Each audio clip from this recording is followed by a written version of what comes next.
hijo de Dios superior, en donde los demás hijos de Dios se sorprenden de que Él se haya humanado para hacer esta obra y reversar lo que los ángeles caídos o seres celestiales inferiores han hecho.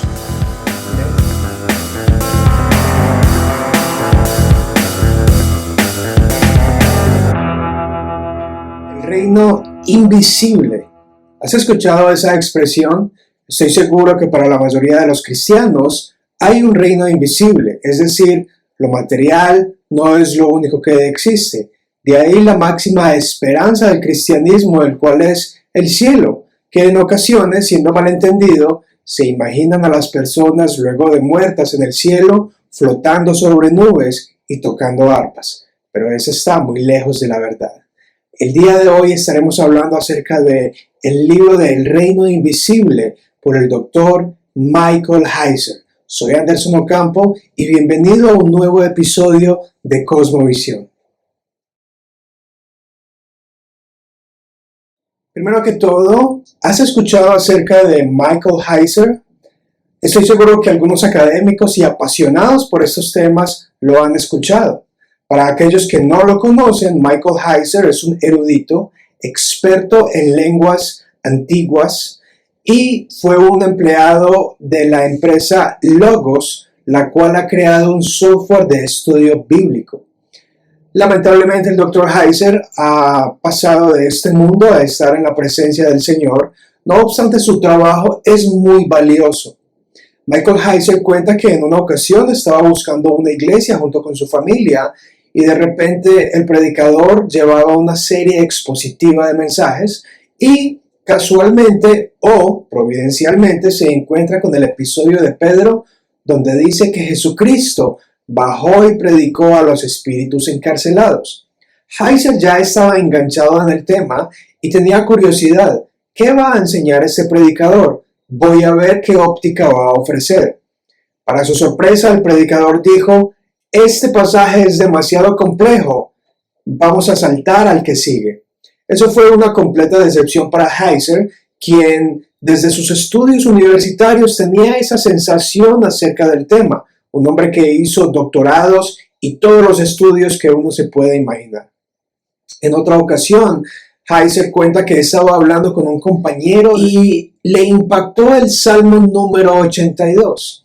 El Salmo 82 dice que el Señor se sienta en medio de los dioses. Él se preguntaba, ¿se refiere esto a ídolos? ¿Qué tipo de dioses son?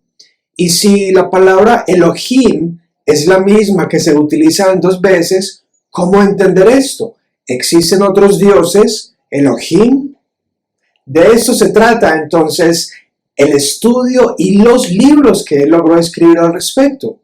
Entre ellos está El Reino Invisible. Otro libro muy insignificativo de él es Reversando el Monte Hermón. Otro de los libros del Dr. Heiser es Stranger Things. ¿Cómo encontrar el Evangelio en esta serie? De modo que primero vamos a resaltar algunos de los pasajes bíblicos que él navega y que sustenta su trabajo de toda su vida, podría decirse. Algunos de esos pasajes bíblicos comienza con Génesis capítulo 6, versículo 1.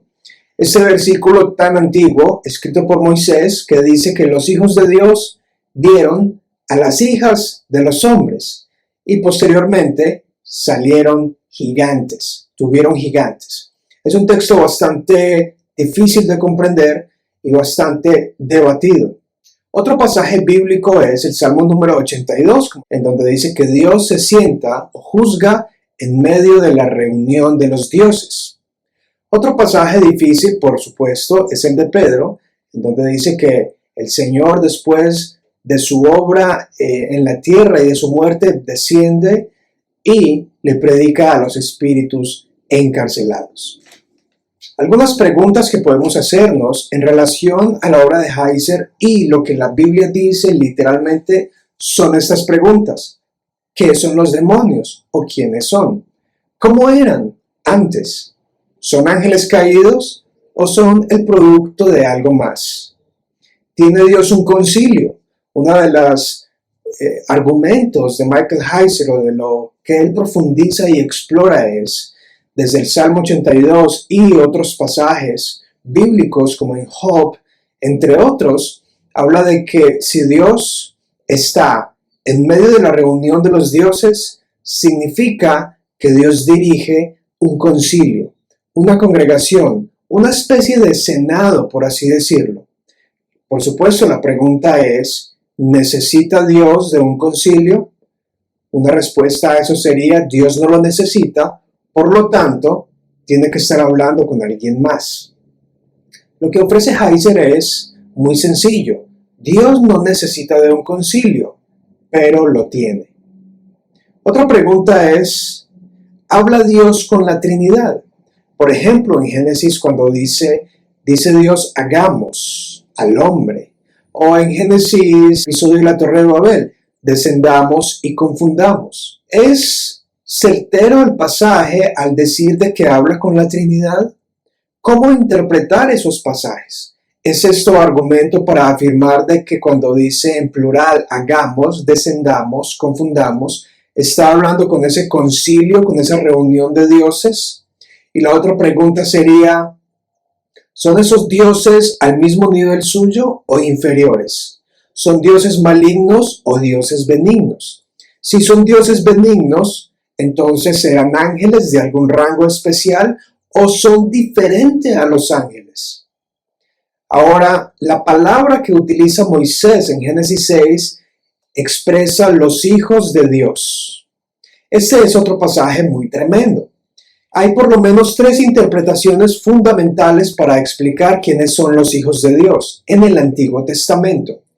Por ejemplo, en Job, cuando Job empieza la narración en el capítulo 1, dice que se reunieron los hijos de Dios y entre ellos Satanás. Heiser argumenta que se refiere a un Satanás, un acusador.